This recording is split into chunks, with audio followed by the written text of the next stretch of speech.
sa pader, nakatulala sa kisame. Binibilang ang bawat segundong dumadaan sa gabi. Sanay na akong magsuot ng maskara sa umaga. Tumatawa kahit ang loob ay unti-unting nawawala.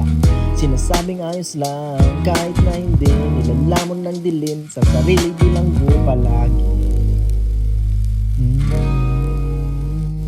Ito'y isang hiyaw na walang tunog, isang pusong pagod na muntik ng malunod. Sumisigaw sa gitna ng mataong kalsada. Bakit parang ako'y hindi nakikita? Saan ba ang daan? Palabas sa gulo. May nakikinig ba sa tahimik ko pagsamo? Abutin ng kamay ko bago tuluyang malunod. Sa lalim ng lumbay na hindi ko na kaya itaguyo. Yo! Mabigat ang bawat hakbang, parang hila ng kadena. Lahat ng nakapaligid, parang kulay abong eksena. Nag-iiwan ng bakas, nagbabakasaling mapansin na ang bawat kumusta ay may luhang gustong aminin. Hindi ko nakilala ang mukha sa salamin.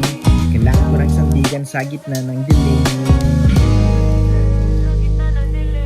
Hindi ko kailangan ng mabulaklak na salita. Kailangan ko lang ng taong mananatilit. Titingalayan, hindi ako husgahan sa aking kahinaan. Yung sasamahan ako hanggang sa dulo ng labanan. Wag mo akong hayaang mawala sa kawalan. Ito'y isang hiyaw na walang tunog, isang pusong patak na muntik ng madurog. Sumisigaw sa gitna ng mataong kalsada. Ngunit bakit parang ako'y hindi nakikita? Saan ba ang daan? Palabas ng tulog.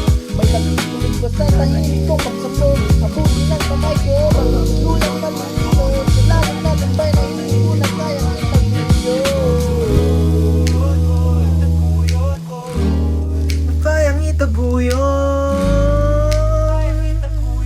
Nandito pa naman ako.